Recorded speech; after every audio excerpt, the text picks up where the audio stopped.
welcome to another episode of How I Spent the Apocalypse. When we last spoke, it was just starting to warm up. It was still colder than shit, right? Okay, so last Tuesday Of last week, about right now, we got down to minus 12 at night. Wednesday we were minus 9. Thursday we were minus 12. It is now February 23rd. If Lynn will pan around, she'll show you there's still ice and snow left there because that's the north side of the house, in the shadow of the house. Okay, look at the thermometer. 75 degrees. Yep. You'll notice I went from being all bundled up to wearing a t-shirt, and I'm spitting while I'm working. I want to show you some things.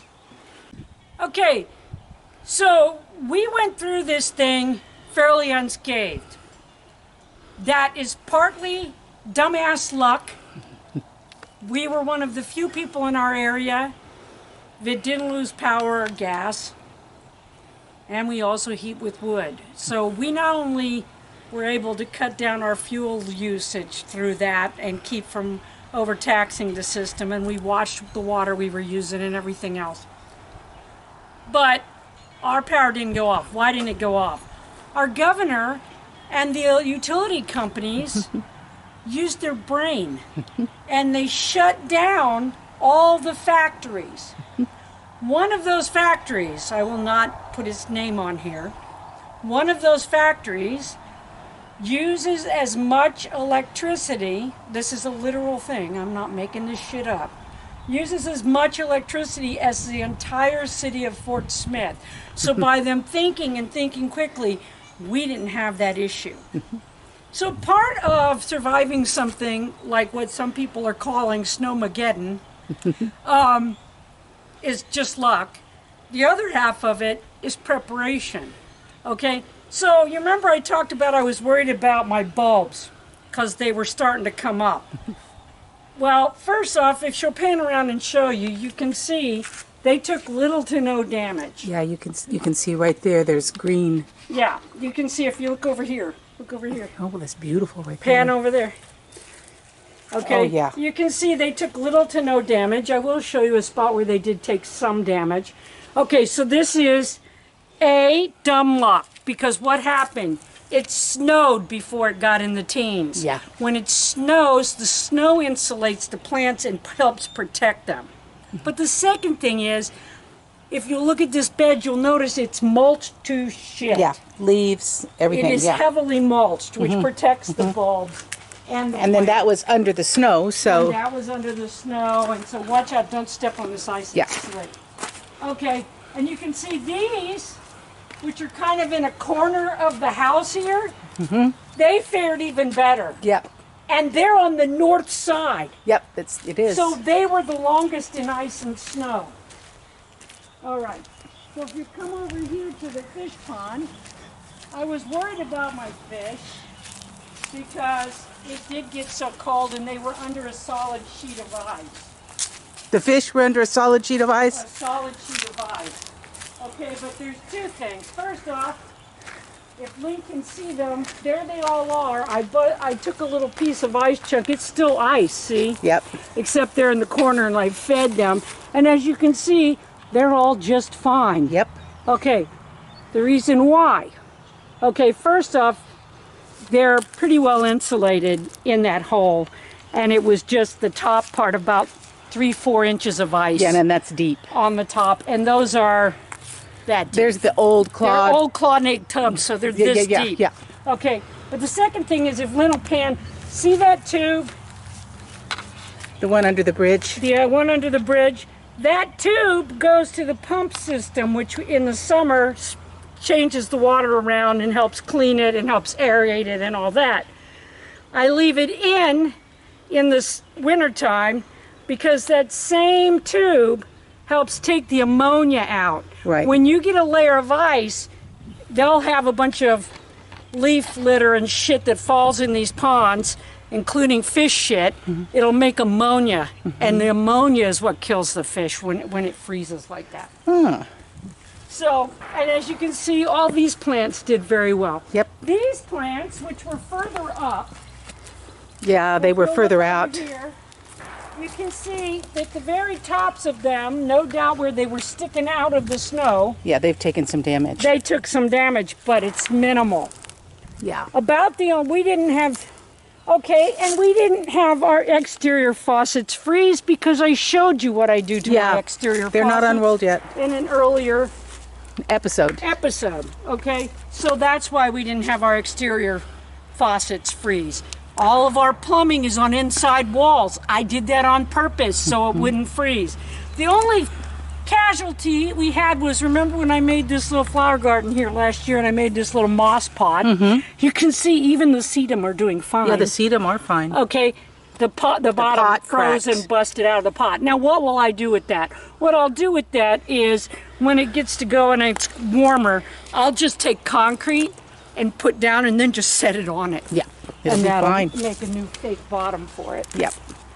Okay, so like we said, there's a better shot of the, well, he was eating. But there you go. I got the fish. I are just zoomed in. fine. Okay. so Look at all the ice she took out of it. It's right there. Yeah, that's the ice. Pulled I that took out so I today. could feed them. Pulled that out today, yeah. Yeah. And they're still sluggish, so they're not going to want to eat, but you can see them. Okay, so here's the thing. Why am I telling you all this? Look at me. Yeah. Just a week ago, I was filming one of these and I was showing you the different layers of clothing and how I was using Hot Pockets to keep from Hot Pockets. You can use Hot Pockets too, and then later on when you go hungry, you can eat them. You can take a couple of them Hot Pockets, heat them up in the microwave, stick them right in your gloves and shoes. Then when you got hungry, you can eat. I'm at Hot Hands. Yes. Smart asses. So, well, I'm telling you this because everybody lost their fucking minds. They lost their minds. If they had 2 weeks worth of water and food, alternative heat sources, and a plan, they could have did like we did and played in the snow. Yeah. Okay? Because we would have been fine even if we had lost power. Now, the ones I felt sorry for were the people in apartment buildings, because you're in an apartment building, you're kind of screwed because you have no idea how it's built. You have no idea what they're doing to make sure the pipes don't freeze. And Right. guess what? They didn't. Yeah. They didn't make sure they didn't freeze. No. They froze. They ruined people's stuff. So here, okay, so make a plan. Okay, if you know that if you live in an apartment building, and you were in this last thing, just assume they're not going to fix it up any better than they did this last time. And be ready. Know where you're going to go when you hear that it's coming. Because we had days to move and to get away from the... Have a plan. COVID made it harder this time. By next year, hopefully we won't be dealing with COVID. And hopefully we won't have one next year. But we could. Yeah. All right. So have a plan. Say, okay, I'm going to go to so-and-so's house with my family. We're going to stay in their spare bedroom. We're going to take all of our important stuff that we don't want trashed out. We're going to put it in garbage sacks and seal them and set them on the countertops up high where they won't get flooded on the floor. We're going to cover up whatever we can. We're going to put stuff up high just like you would for a hurricane or a flood situation. Treat it the same way because your biggest problem was the flooding. So you're going to be someplace where you're going to have water. You're going to, okay, if you have your own house, okay, start thinking now about how you're going to insulate those pipes better. Don't just, when the plumber's knocking holes in your walls to fix the pipes, before you fix the sheetrock, insulate the shit out of those pipes in the wall. Insulate the shit out of them. Okay? Yep. Put back gallons of water so that you don't have to worry about there's no potable water. Put back enough potable water that if your neighbors don't have it, you can give them a bottle. Put it back. Have enough food. You just glide through it. You don't have to get out in it. You don't have to go wait. You need gas for your generator. Put it up before. Don't wait till the last minute. Have it in your damn garage. It should be there all winter. I put stable in my gas supply that I keep all winter so that it doesn't go bad. Right. Okay? All of that. It was half dumb luck that we went through so unscathed. Well, and And a I'm good really governor. happy about that, okay? But it's also being prepared. We didn't have to worry about going out and getting food. If the water would have shut off, I know how to drain the pipes. I know what the lowest part of my house is and which faucet to turn on to drain my damn pipes the most, and I have a key to turn it off at the meter. Get a key. Get a key. Get a key to turn it off at the meter. Be ready. No, like I said, have a plan. Don't let it ruin your pipes. Here's the thing. Big utilities are fucking you over. They said, we did this to keep the utilities in Texas cheap. Guess what? You're paying more than we are. Okay? And here's what they're going to do. They're going to jack it up. Okay? Here's what they did. They didn't do any of the things that they were supposed to do so that they continued to make top dollar without putting any money into infrastructure. Because of that, they froze the pipes in your house and destroyed your freaking house. You now have to pay thousands of dollars in repairs, hundreds to thousands, depends on how bad you got damaged. You were miserable for a week. Okay, and now what are they going to do? They're going to jack your prices up to pay to fix the mess that they made. They're not going to give you any money for the mess that happened at your house. Be prepared. Don't count on anybody or anything. I mean, I know that sounds cynical, but how many different ways do you have to have that proved to you? Yep. They farted around with COVID and mishandled it. We're just, it's gonna end, but it's gonna take a while. Yeah. Because they spread it as fast as they could. Why are there so many variants? Because people wouldn't stay home.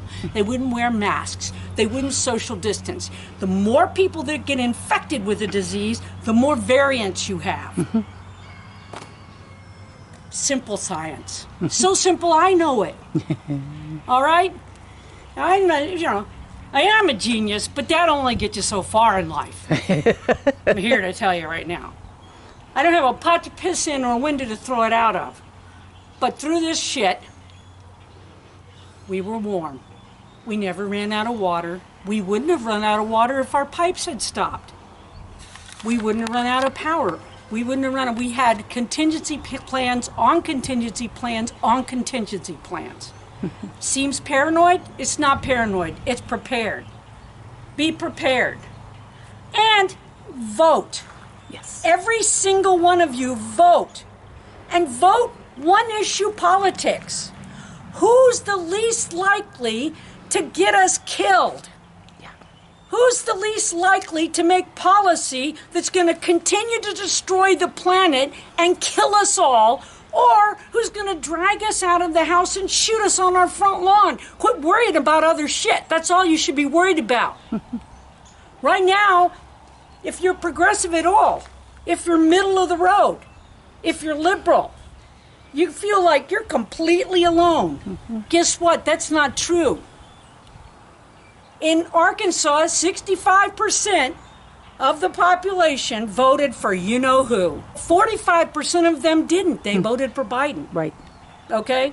45% in a red state. Right. A very super, super, super red state. Okay, but you want to hear the worst part? 49% of the population that could vote in this state voted. 51% that could vote did not. So how do we know that we're actually really completely surrounded with asshats? Start getting people to vote. If you don't vote, vote. Start getting people to vote. And don't vote for stupid ass shit. Vote to save your life.